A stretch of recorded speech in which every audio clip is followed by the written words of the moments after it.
Hello and welcome to Heyman Nature. On this crossover episode with the great Bob Murphy, we talk about wokism and the term woke right because of a lot of people in our orbit that ostensibly should be working together on this project of ours called Saving Civilization seem to be throwing the term woke right at each other. And so Bob and I discuss that. And along the way, look at the grievance studies hoax committed or perpetrated by James Lindsay and Helen Pluckrose and Peter Boghossian, I think was the third one.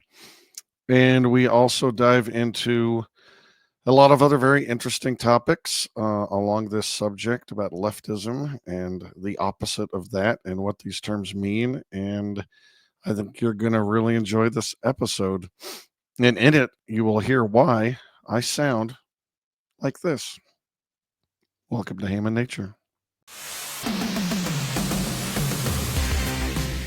Heyman Nature, a journey in search of a peaceful and prosperous society with human nature as a guide. Led by your host, Adam Heyman. Hello, Bob Murphy. Hello, Adam Heyman. How are you doing today, good sir? This, as I mentioned before we started here, this is the third podcast I'm recording. Basically, I think there should be some labor laws that may need to be examined because I think I'm being exploited at this point. Call your local congressman. You're just an animal. I can only assume that you just feel a burning desire to get all the wisdom out of your brain before it's too late or something. That is true. And I do want to get it in there so at least, GPT-7, I think at that point we'll be training on all of my material and we'll at least nothing know else. That. And nothing else. Yes, right. I'm looking forward to our conversation today, but I don't know if my voice is. It's a little rough, and it's kind of your fault. A long time ago, you and I, maybe the first time we met at a Mises Summit, there was karaoke afterwards, and I said, "Hey, Bob, you sing great. It's a shame I can't sing like that." And I believe you said something like, "Just try stuff, pick stuff, follow your heart." Well, I was at Providence, Rhode Island over the weekend at a Libertarian National Committee meeting, and we got everything done in a 2-day meeting in one day, and went out later that evening at a bar with karaoke. And Bob, I went for it.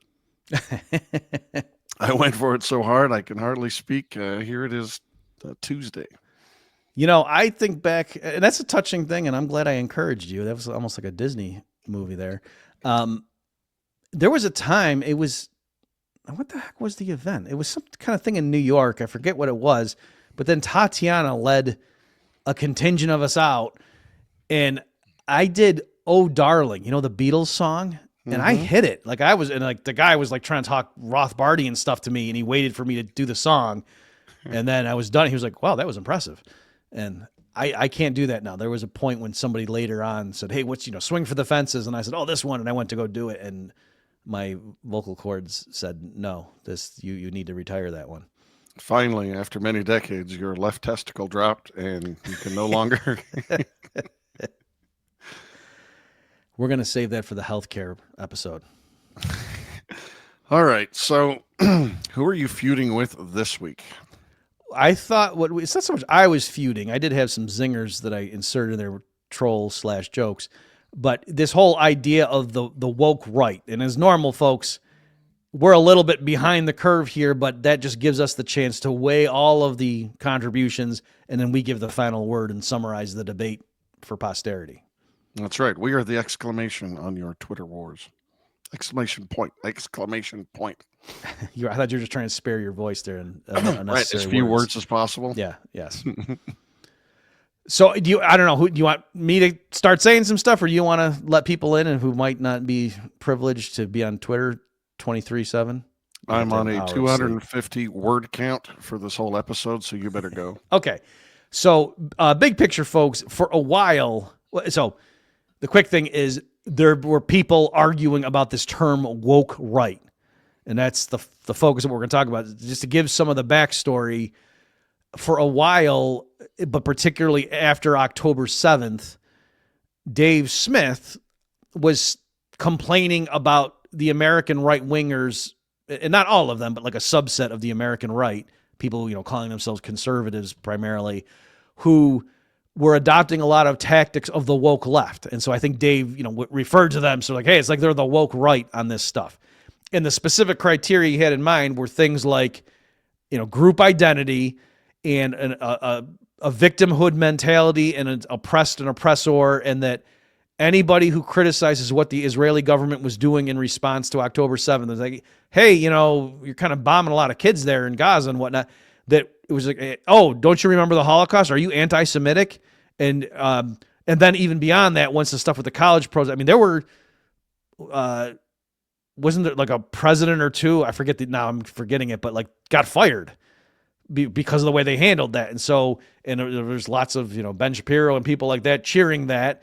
And so Dave's point was, who does that remind you of? People that in a perfectly straightforward debate will just start calling the other person, saying they're racist in some sense and calling to get them fired, and certainly, not allowing them to speak on social media and bringing up historical injustices and saying, no, this group by definition can't be in the wrong because do you see the awful things that historically happened to them?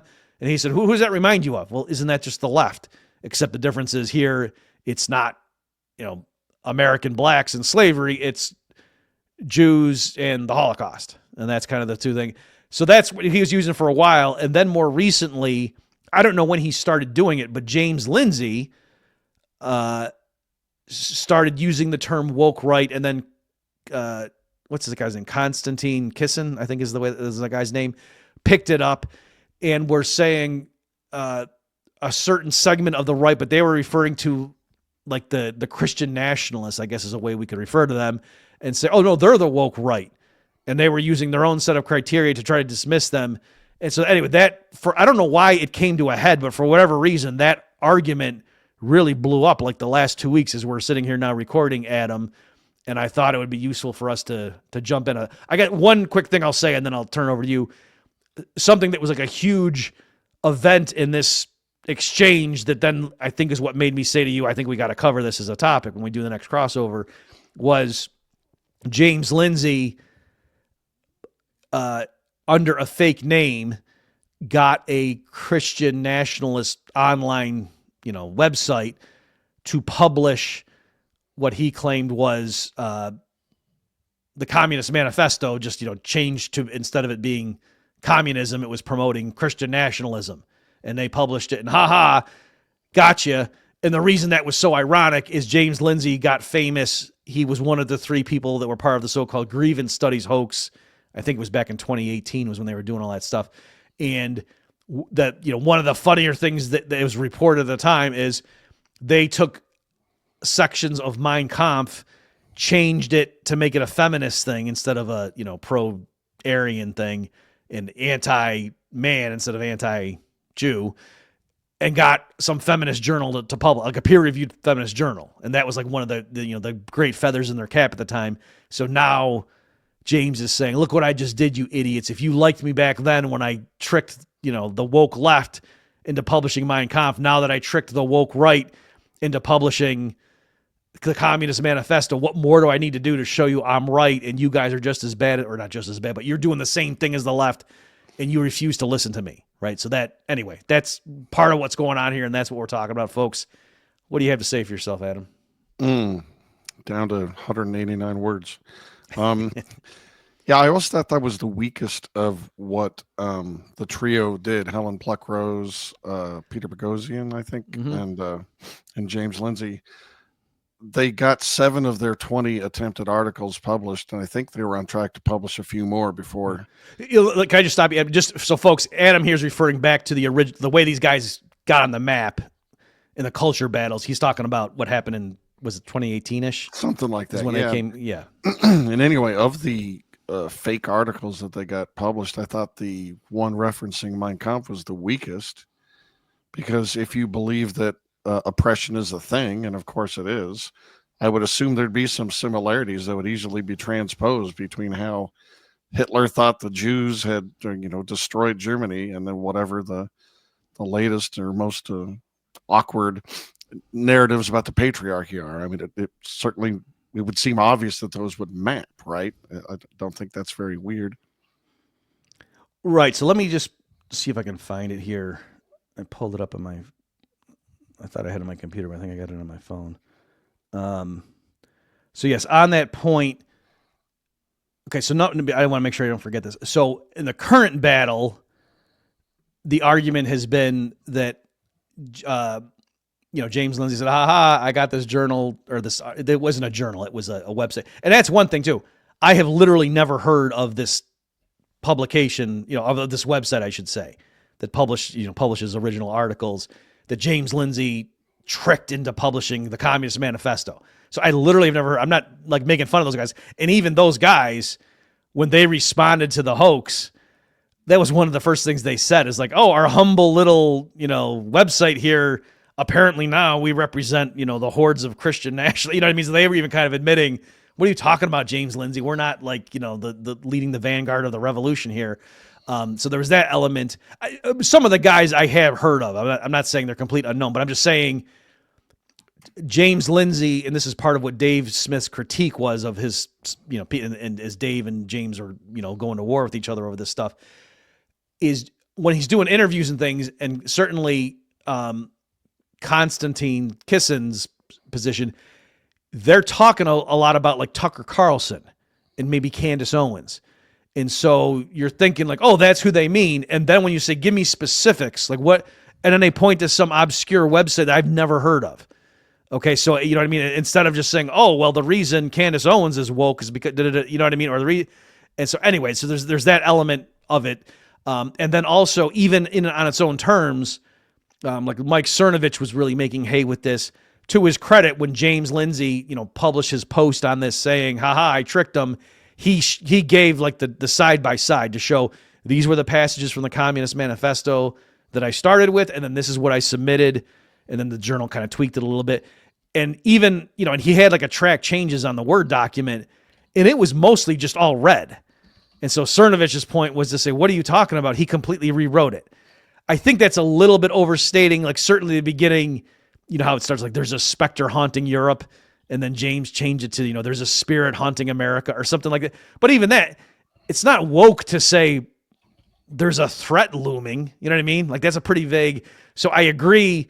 If you go into it knowing, oh, you know what, this was the Communist Manifesto and he tweaked it and these guys published it, it does look like, hey, maybe you guys should have recognized this. But I don't know that I would have if I hadn't been primed. Okay, so there's that element.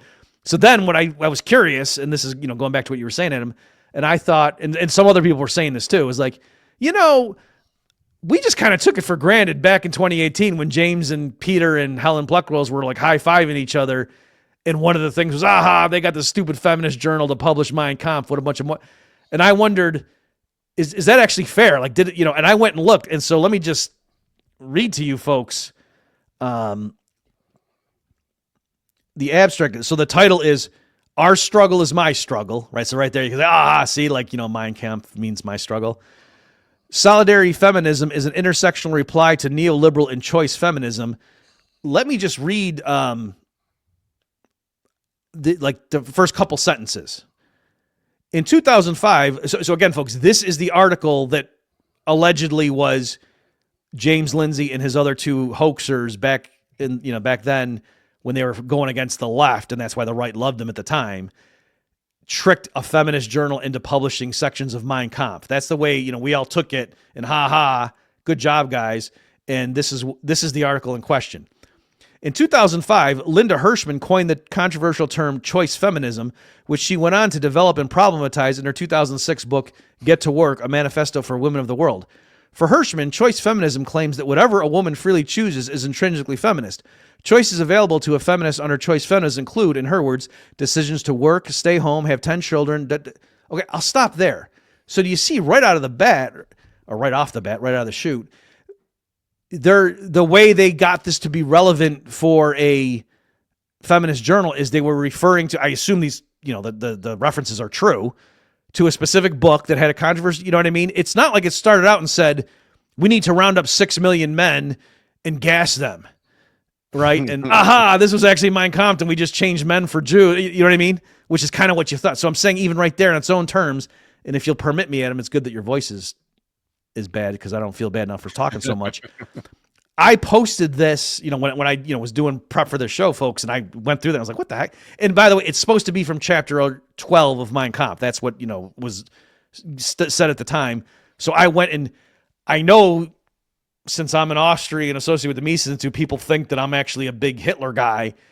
I have actually never read much of Mein Kampf. And so I had to go look up and see what the heck is chapter 12 of and it's, he doesn't even say Jew for a while, for what that's worth. You know what I mean? It's just kind of like a history of, here's what happened, and this government betrayed. And then, eventually it gets into what's called the stab in the back theory, and how the Jewish people who were running the German government were the ones that sold us out, and blah, blah, blah. And, so anyway, but it's not like what you would have thought in terms of like a bunch of crazy, we got to do all this stuff, and we got to put these people down and put stars on them, and then, put them in the ghetto. It's not like that. You know what I mean? It's just kind of boring, frankly.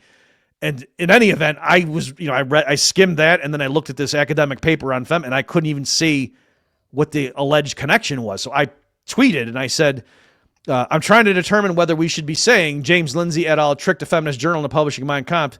In the next tweet, I'll link the actual article, which is ostensibly from chapter 12, but it's nothing like at least volume 1, chapter 12 is a different volume. And so I'm just was crowdsourcing and just saying, can anyone even explain to me how prima facie back then this feminist journal, was tricked into public? And so then somebody ran it through Claude, the LLM, and I'll just read that. And I think it's very telling. Okay. So don't worry, Adam, I'm almost done. So here's what Claude said when this guy, I think it was a guy, gave it James, the hoaxers feminist article, and then, also chapter 12 from Mein Kampf, and just said, can you compare these and are they similar? And then, so Claude said, original text discusses how, quote, the great mass of German workers had been poisoned by the Marxian doctrine, and their task was to, quote, break this spell to root out this doctrine and replace it with a new one. The hoax paper similarly argues that choice/neoliberal feminism has poisoned feminism and must be replaced with solidarity feminism, using almost identical rhetorical structure about breaking away from a corrupting ideology. The original emphasizes the need to appeal to workers rather than intellectuals. The hoax paper emphasizes appealing to all oppressed groups rather than privileged feminist intellectuals. Both text, and then it's going to list 1, 2, 3, 4 different criteria, and then I'll stop there, guys. So both texts, so it's going to list 4 reasons Claude is saying that these two things are very similar. 1, warn about the movement being co-opted by self-interested parties. 2, call for absolute commitment to core principles. 3, emphasize the need for unified action over individual/fractured approaches. And 4, position themselves as the true path forward against corrupting ideologies. Okay, so I'll stop there. And this person, I don't know if it's the person's name is Sandy, and their profile picture is like a dog, so I don't know if it's a woman or a man. I don't know if they thought like, yeah, Bob, what are you talking about? This is clearly what the similarity, or if they just meant, well, this is what Claude said, I can see. But my point is, again, let me just really quickly go over that list. Both of these texts warn about the movement being co-opted by self-interested parties, call for absolute commitment to core principles, emphasize the need for unified action over individual fractured approaches, position themselves as the true path forward against corrupting ideologies. Say what you will about those 4 things, but if I had just in a vacuum said, when you call somebody like the woke right and say, oh yeah, they're just like the woke left, why are you saying that? What do you have in mind? Nobody would have listed any of those 4 things. They might have said the stuff like that Dave said, calling people racist, just referring to, the historical oppressor, oppressed, blah, blah, blah. Notice that was none of that there. And also, Claude was not saying, well, a lot of these sentences were identical except for some adjectives, or, you know what I mean?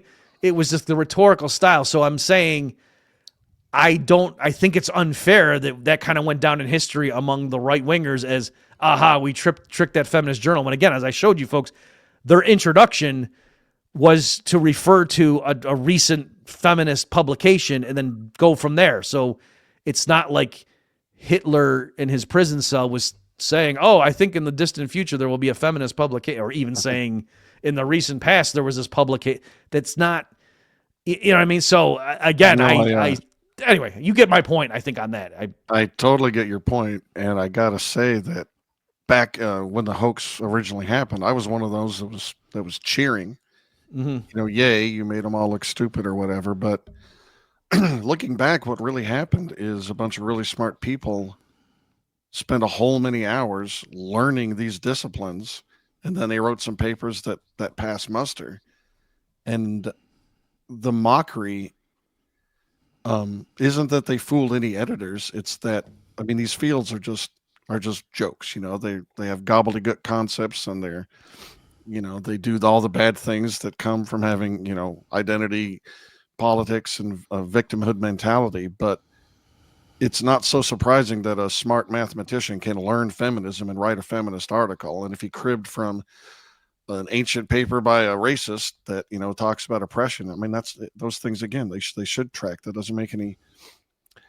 But to give the devil his due, it was amazing that the hoax brought so much attention to these fields of supposed academia that really ought to be discredited.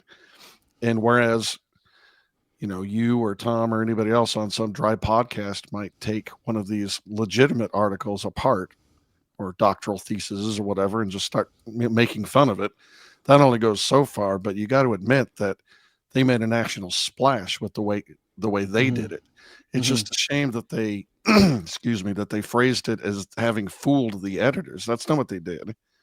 What makes this thing so meaningful is, okay, you can see that the papers we wrote are gibberish, especially rape culture in a dog park promoting the patriarchy or some nonsense. It's not that they fooled the editors into getting a bogus paper in a prestigious journal. It's that these papers legit passed muster. This is what this whole field of academia is like. And if this makes sense to them, well, then all the other ones, are just as bad, or could be just as bad. Yeah. I agree wholeheartedly. And in fairness, maybe we, if you really wanted to bend over backwards to make sure we're not misrepresenting, if we went back and looked at like what Helen, by the way, I should just say before I forget, Helen Pluckrose parted ways with James. I don't know if she was friends with Peter but at some point, like she kind of distanced herself from at least from James, and James kind of started out more mild mannered, and then just kind of, I don't know if it was the fame got to him or he just always had the quirky sense of humor, but kind of turned into like just trolling bomb thrower on Twitter and whatever. And so, like I say, at some point I know Helen kind of officially broke from him and said, yeah, I don't endorse what James has been doing since we kind of got famous together.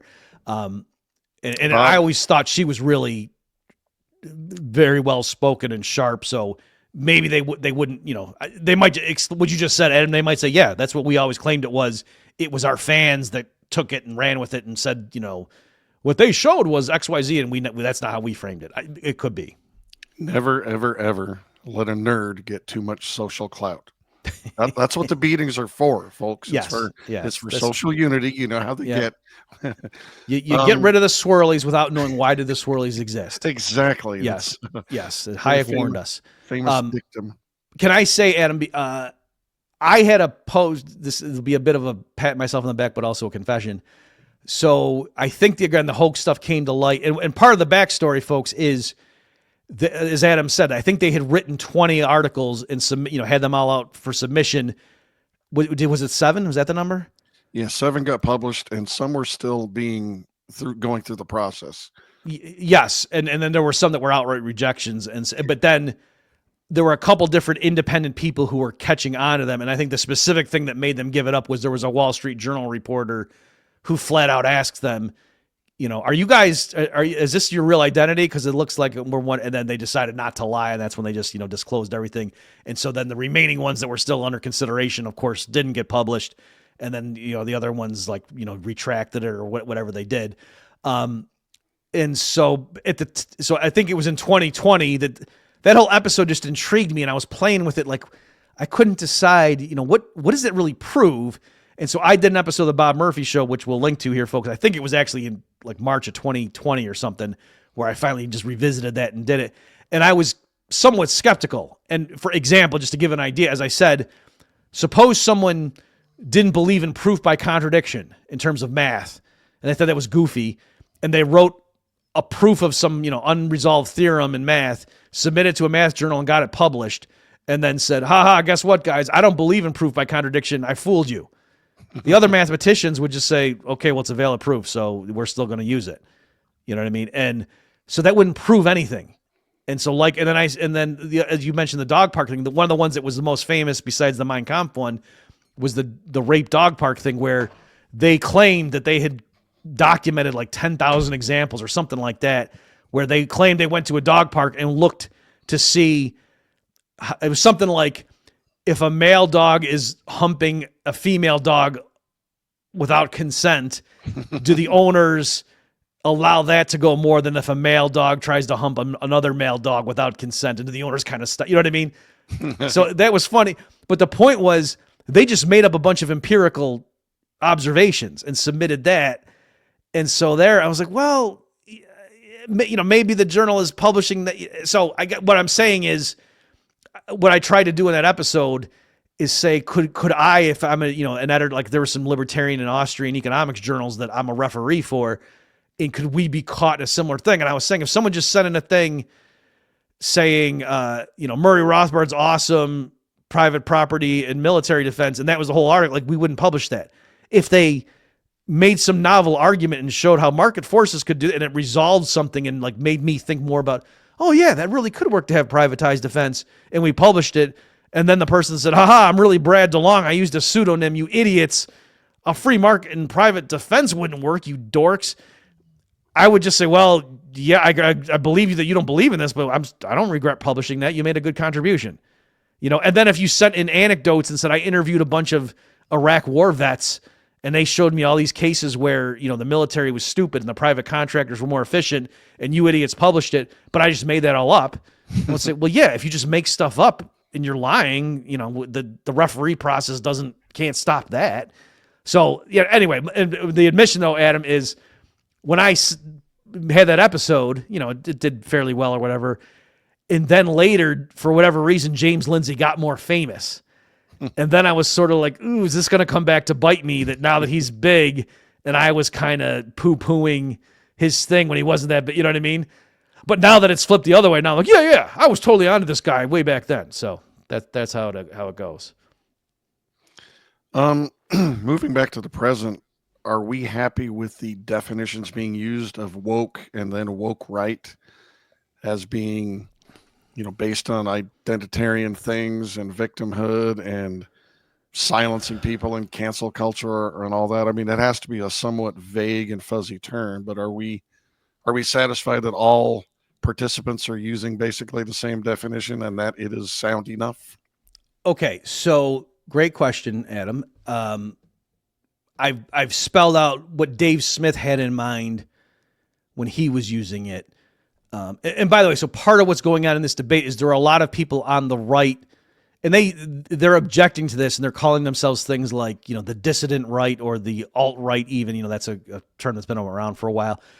And their claim is, yeah, guys like Lindsay, and I should mention, what was interesting when I went back and reviewed, the hoax stuff from a few years ago, is at the time, when Helen Pluckrose and Peter Boghossian and James Lindsay got famous for that episode, they were telling everybody, in the post-game shows that, hey, we're not rabid right-wingers. We're actually left. They either said leftist or liberals, right? And I think, like I said, I think Helen actually is more of a liberals, leftist. I think. Yeah. And what I mean, though, Adam, I'm not saying I can't remember the term. I'm saying I think I saw both, depending on who was talking. And so, well, I think, I think it's a function of the same thing. They were saying, however long ago this was, 8 or 9 years, that much like Elon and Glenn Greenwald now, they've always held the same positions of what they think being a leftist is, and the left has just gone careening off a cliff to the point where they don't recognize it anymore, and that's what they're pushing back against.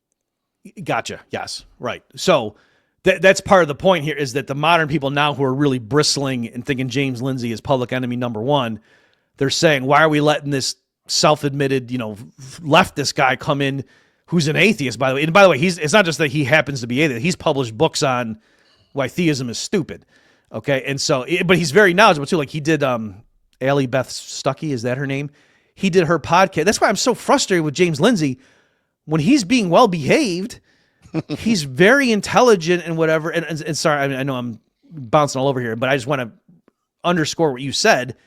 One of the points I made when I did that 2020 retrospective on the hoax is I said, this guy, James Lindsay, is very intelligent. He's got a PhD in math. And he says in these interviews that he spent for a period there 80 hours a week delving into the literature. And then one of the things too is they said, oh, what we would do is we would come up with the hypothesis, or they said, we came up with, the thing we wanted to publish, like the thesis statement. And then we would go read the literature to see like the framework and the terminology and understand. And as I pointed out in my 2020 Bob Murphy Show episode, yeah, that's what it's called to publish in the academic literature. That's what you do. You have an idea, and then you read all the journal articles around that stuff and figure out, how do I get into this community? That's what it is to be in academia. You know what I mean? So that's not like they tricked anything. And then also, as I was doing more background research on this for this, our discussion now, Adam, critics at the time, one of them said something that resonated with me now, at least, is they said, this idea that they came up with their, crazy hoax idea or article and then got it through the defenses of the journal. He said, no, in some of the cases where the articles were accepted, the original submission was not published. It was a revise and resubmit, and the referees made suggestions, and the authors revised their manuscript in light of the feedback. So they said after a while, like the line between hoax article and, emergent paper from the community of scholars gets a little bit blurry, if you get what I'm saying, right? So, in other words, the original hoax that they intended, the referee said, no, we're not publishing that. You could make this more rigorous if you did X, Y, and Z. And so then they did do X, Y, Z, and then it got published. So, is that really a case of, aha, fooled you, when not, obviously. Again, you'd have to see the specifics. And like you said, Adam, too, and this is one of the points I made in my 20th, that it's not that these journals were publishing perfectly straightforward, reasonable things, except for the one nutty article these three slipped in. No, the whole field is nuts, right? So we didn't need them to say this field is nuts. We already knew that. And so the fact that, it was kind of like, oh, but look how easily we got published. And like you said, well, no, James Lindsay, if he spent 80 hours a week studying something, he's a very intelligent guy, and, he could get something published. I'm just to finish the train. The Allie Beth Stuckley, she's a very sweet, mild-mannered Christian conservative podcaster. And there was a point when she had James Lindsay on, and he was talking about like church history and doctrine. And I didn't know he was an atheist at the time. I actually thought he was a Christian. He passed. and so that's what I'm saying. I was later shocked when I learned that he published stuff on atheism. So my point is, James is like anyway. So that's why I was so disappointed. But and I've completely lost the train of thought. We were talking about definitions of. Yes, thank you.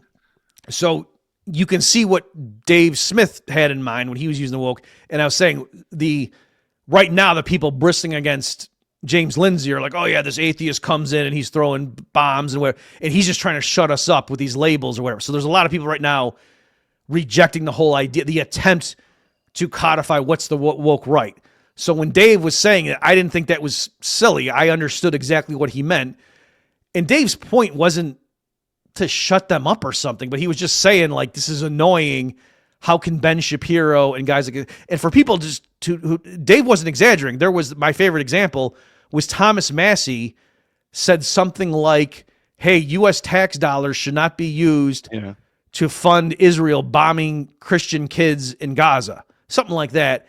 And what's his name? John Podderitz retweeted that and said, he called it anti-Semitic filth. All right. It wasn't that Massey said, what's up with these, pointy-nosed Jews. He didn't say that. He just said U.S. tax dollars shouldn't be used to be blown up kids. I don't even know if he said Christian kids. Maybe I'm just adding it, but there was nothing, bigoted or pejorative or even edgy. It doesn't mean he's a sassy with Massey. This was not one of those. It was a straightforward U.S. tax dollars shouldn't be used to be blowing up kids in Gaza. And Podderitz didn't just say, I disagree strongly. Israel is our strongest. No, he called that anti-Semitic filth. So Dave saying, hey, that's the way the left fights with us. This is crazy.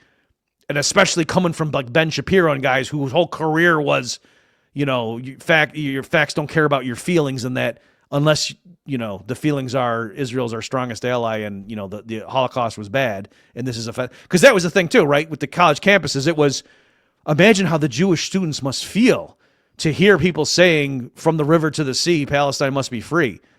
You know what I mean? And so it was kind of just like, well, like who talks like that? That considering, how the words might be impacting college students. That's typically what the woke left do.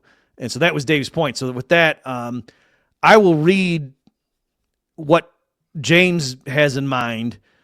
And so this is James saying, the fact is the fact. A leading publication on the so-called woke right published the exact logical structure in much of the same language as Karl Marx in the Communist Manifesto when it favored their conclusions. They can't cope their way out of that. And then Seth Dillon, the Babylon Bee guy, is totally in James's camp on this. And he, retweeted that and said, James was able to trick these guys into publishing the Communist Manifesto because the woke right is a mirror image of the woke left. They use the same rhetoric, the same methods, the same grievance and identity framework. Their solutions differ, but their wokeness is identical. So I think they're making a valiant effort to show, no, these are the criteria that we're using. But again, I don't see, like if grievance is defined broadly enough to mean you think there are people that have done bad things and you want to stop them, that's kind of like in all politics, like everybody is engaged in grievance studies then, if that's how broadly we're going to use it. So that's kind of, how do you feel about it? Well, first of all, it's hook-nosed Jews, not pointy-nosed Jews. And I don't want our fans to think that we're ignorant about racist tropes. So I got to correct you there. Like I said, I was like, chapter 12 of Mein Kampf, I need to go review. I don't even remember which one that was. Yeah. The Jews, I didn't even know he was interested in Jews. Yeah, I see what you mean. I mean, I'm tempted to think that, well, let me float up two hypotheses and you tell me which one you think is closer to actual reality. One hypothesis is that there's no such thing as anyone on the woke right, and there couldn't be because it's a contradiction in terms. Mm-hmm. But the other one, and maybe it's one I'm closer to or more sympathetic to, is that all humans are sort of susceptible to acting like woke douchebags when their little feelings get hurt. Like the October 7th, when Hamas attacked Israel, it just blew up a bunch of people in our orbit and made them seem crazy because they have feelings. They have very deep felt feelings invested in the conflict and the people involved. And it sort of made them sort of throw out their principles and their so cerebral ways of communicating with one another. And they all got really testy. And maybe people are just like that. And Lindsay was also complaining, that Tucker complains against America or something, or talks against America's interests. And it's sort of the same thing, right? Like maybe he's just emotionally connected with America. So anybody who ever says anything contrary or against America's interest, even if it's, a normal right-wing criticism of big government, maybe they just, they respond in a woke way or something like that. I don't know. Yeah, I do see that. So here I'm going to extend the olive branch a little bit.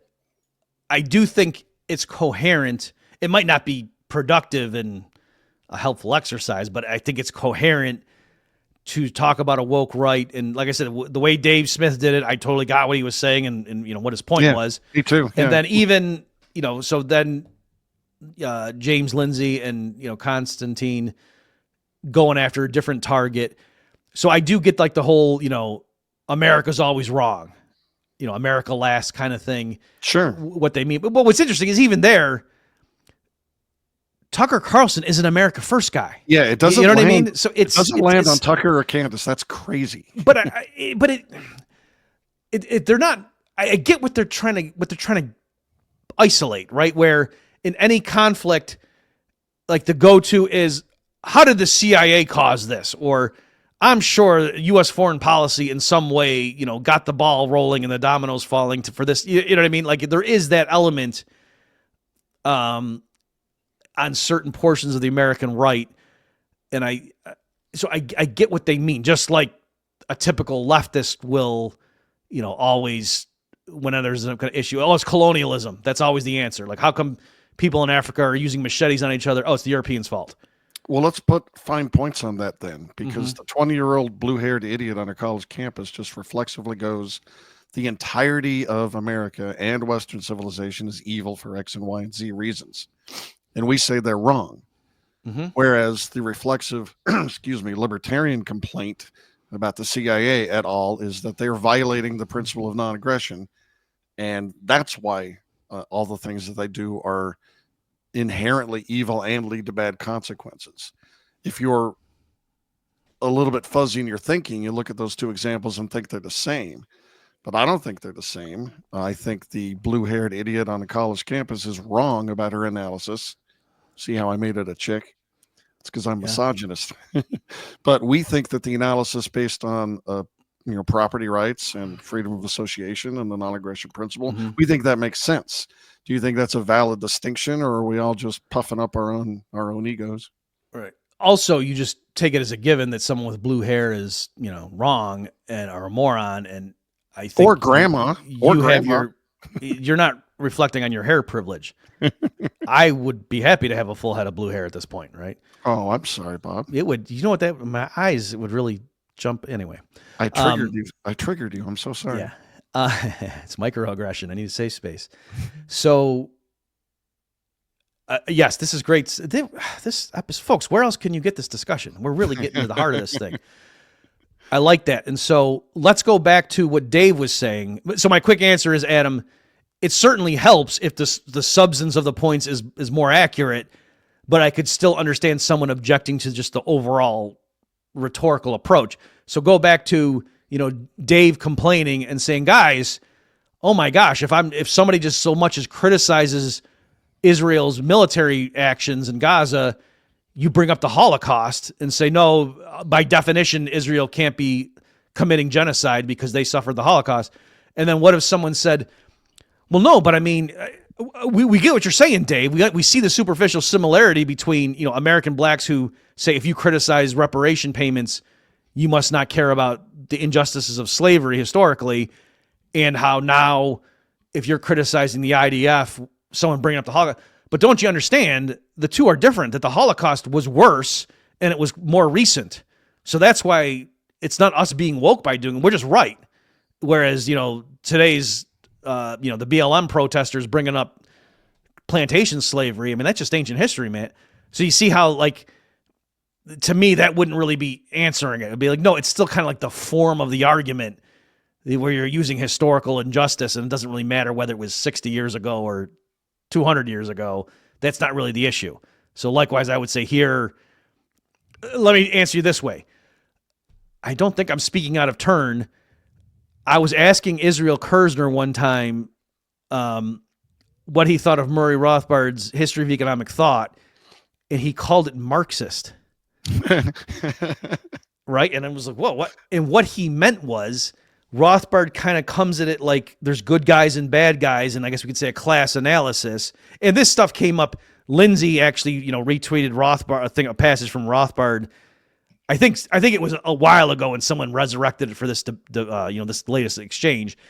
And Lindsay was saying, yeah, see, Murray Rothbard, is I don't know if he used the word woke, but he was saying he's like a Marxist.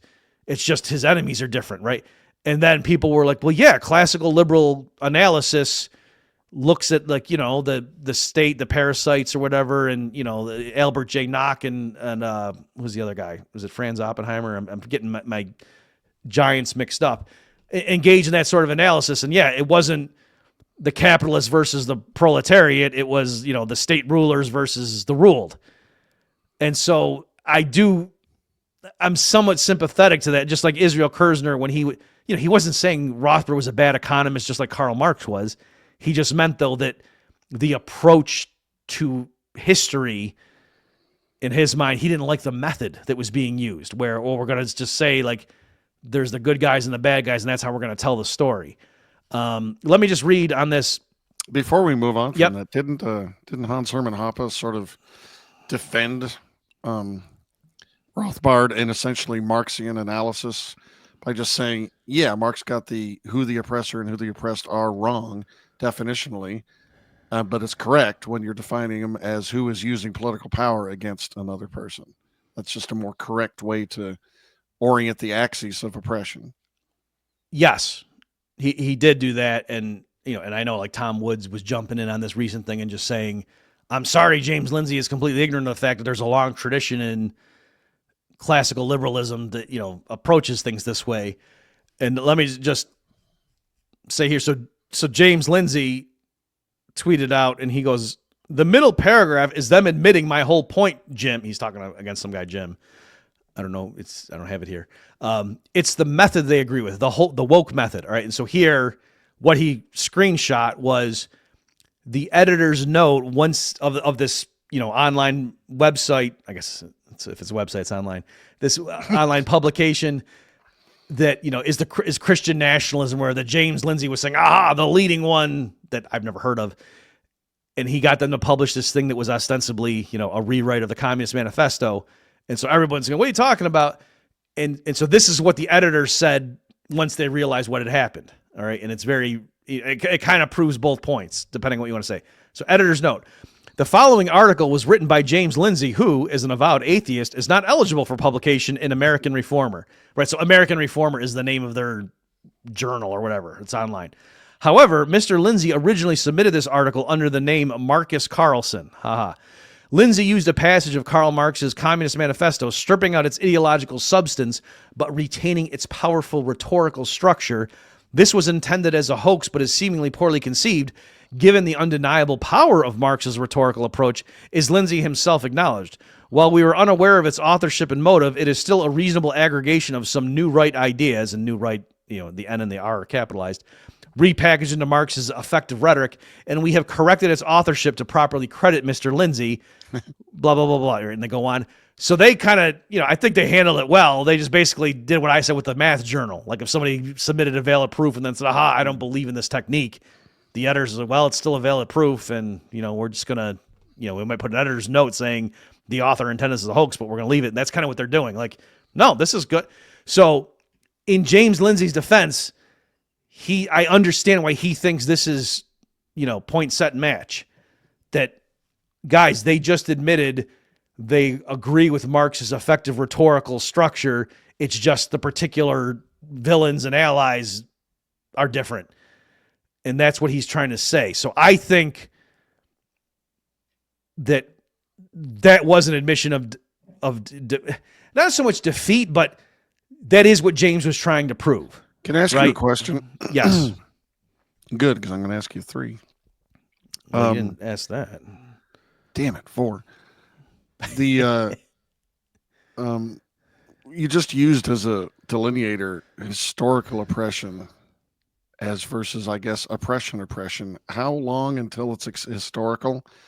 I mean, if I got beat up last Tuesday, am I just wallowing in the past and embracing historical oppression if I'm, I still am carrying the bruises? What does that even mean, Is that a term that's definable? I mean, it would be arbitrary. Yeah. If you did. That's a good question. And it does kind of go back to Dave on his podcast was I'm sorry, before you Yes. I bring that up because, like, what if I'm in the middle of getting beat up now? Is it some sort of a leftist Marxian analysis to point at 2 people and saying one is victim and one oppressor? Are these just automatically stupid ways to talk about things just because they're, quote, leftist? Right.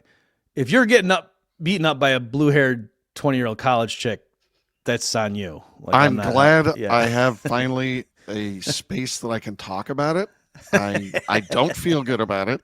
I tried to call for help, but my voice. Yeah, I know what it was. It was my pacifism arguments on the Contra cruise that you took to heart and didn't realize that was going to be awkward. On the day, I thought you were wrong, but I didn't even lift a finger against that lady, a blue-haired harpy. Okay, yeah, so good point.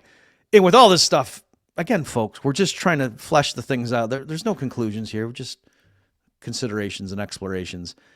You're right. At some point, it is like to say, a grievance study. Well, yeah, if there's a sense in which like a court, a trial is a grievance Right. study, and that doesn't mean it's stupid. And what are you, a leftist? You, Right. this guy killed my kid. I think I should sue him. Cry I me a understand river, what you're lefty. saying. Right. Again, it's with this stuff. What I like about this is I'm glad James Lindsay did this, because I think it was very revealing that the recoiling of people and saying, when he gets, wait a minute, that wasn't really the Communist Manifesto. Look how much he changed that up. Whereas none of us went and bothered to do that with the Feminist Journal. And then when we did go to do it, I thought, geez, if we're not going to say he tricked them into publishing the Communist, they certainly didn't get tricked into publishing Mein Kampf.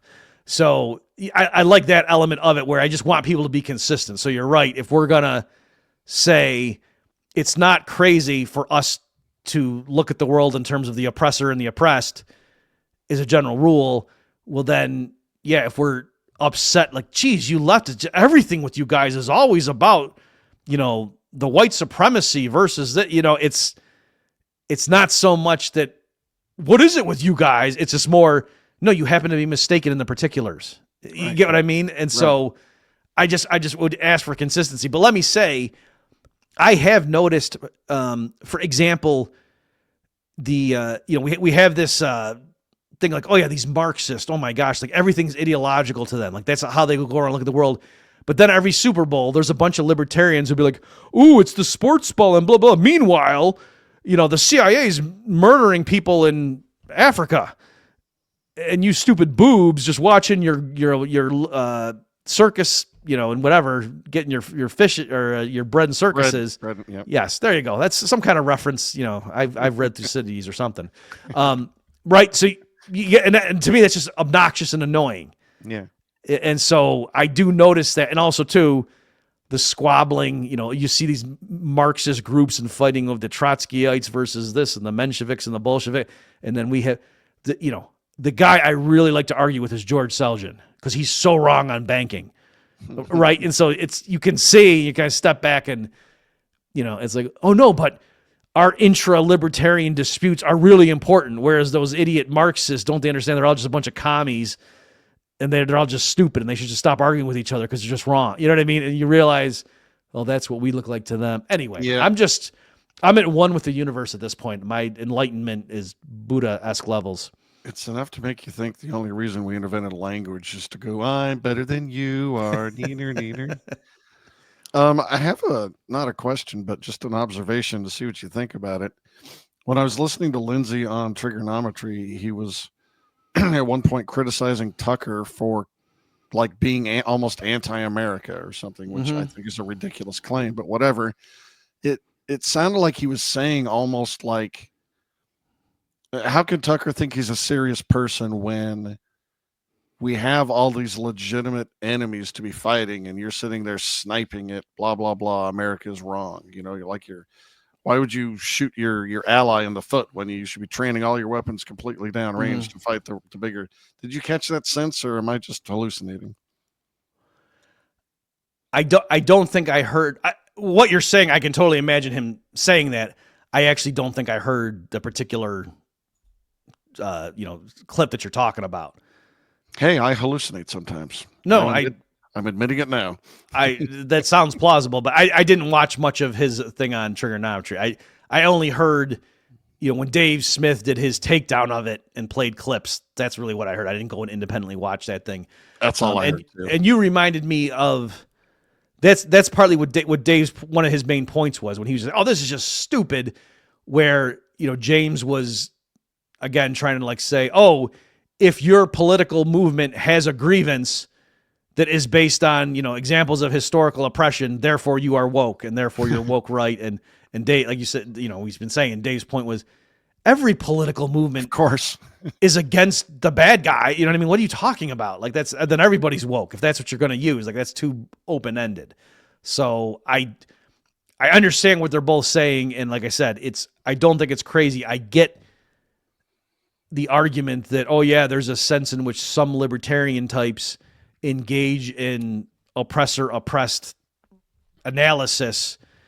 But like you say, oppression is real. You know what I mean? It's not that it's an empty thing. And, oppression's not just real, but it's bad. And we should oppose it. And so, and maybe part of it is like you're saying, okay, if it's ongoing right now, then we need to stop it. Whereas if it's something that's ancient history, in particular, I guess also the problem, it's not like when I was in 5th grade, I didn't know about slavery, right? So this whole idea that, Donald Trump and his allies in, what's the governor of Florida's name? DeSantis, the recent bills, they don't want kids to learn about slavery. Like, get out of here. That's not what the opposition to, critical studies and all that stuff is, critical race theory and whatever. No, it's, teaching, and the way we're going to rectify that is if you're white right now, realize you're part of the problem. There's systemic race. You get the idea that's what the issue was. So I can see, it might be a bit sloppy to say people right now who want to have what is it called, reverse racism, to make up for that.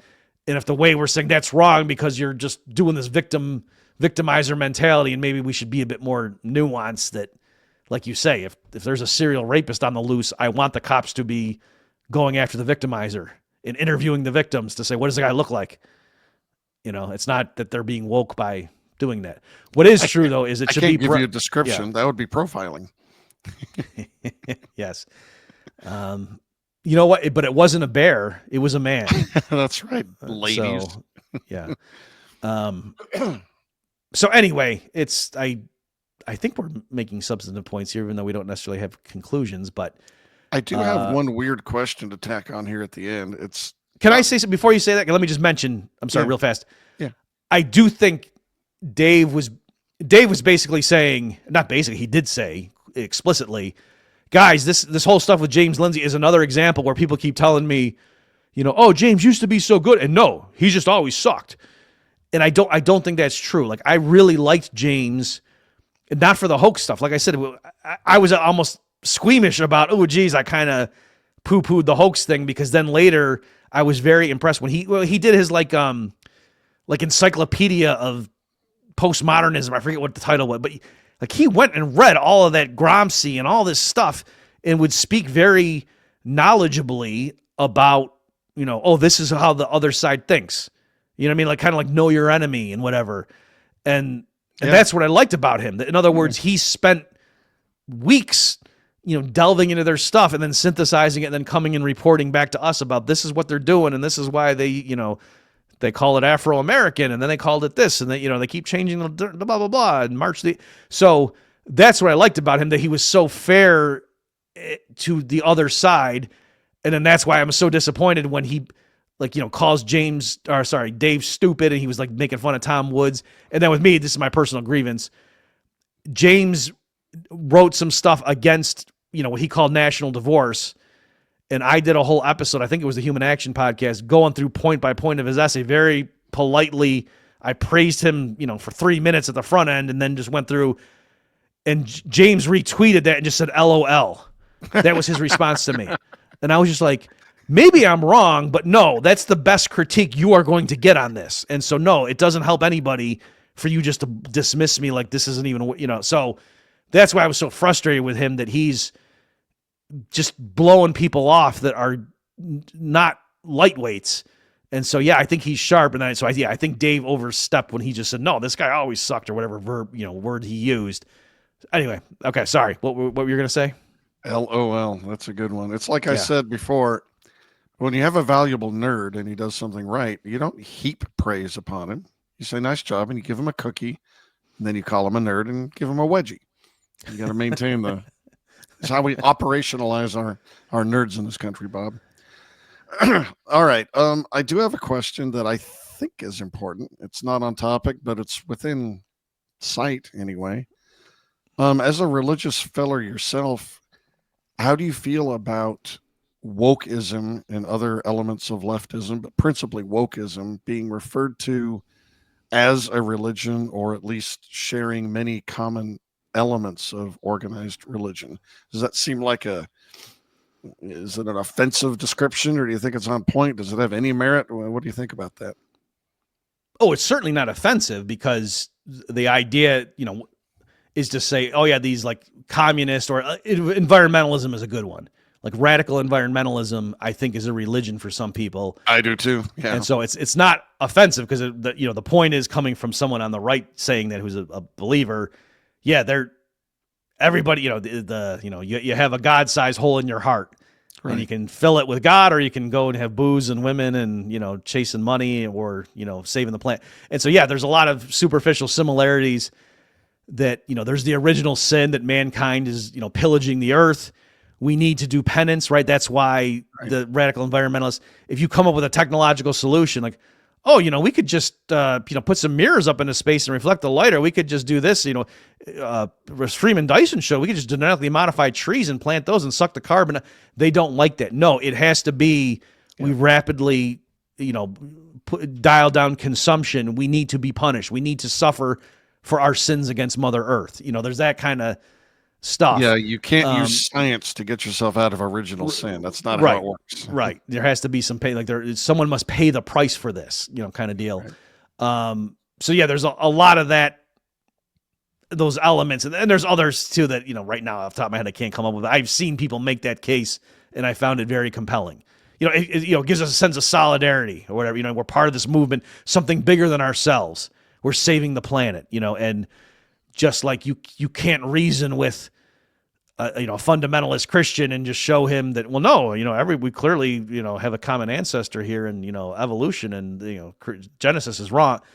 That's not going to work because it's a religious thing for them. And arguing, with a radical environmentalist, you're not going to get anywhere. Right. So I get all that. And yes, I think that's a very useful way of looking at it. And also just more generally, radical Marxists, likewise, that they're, for at least some of them, I think it is a religion to them, and it's their identity, and it's all their, their sense of justice in the world and everything like that. And that's what their motivating principle is. That's the primary lens through which they view everything. Just like with a Bible believing Christian, that, should be how you view everything. Yeah. And if you tried to talk them out of it or said there's anything wrong with that analysis, they'd look at you as a heretic or right. blasphemer. All right. Well, this has been great. You got anything else you want to put a cherry on top for us? I'm looking over my notes here. Yeah, I had one. Oh, yes. I have some screenshots of tweets. So you asked about the definition. James Lindsay at one point said, people have been craving a simple definition. So woke right, noun. So he's being funny, like making modern day fascists in exactly the same way the woke left is modern day communists. Okay, so he's, and people can take that for what. So I appreciate that at least he's being specific now. I don't think that woke leftism is communist in nature. It's identitarian. Right, but I think that's what he's getting at here. In fairness to James, he thinks. I think he's saying again. I'll read it again. I don't mean it. That sounded very patronizing. That's fine. Listen, Adam. Woke right, noun.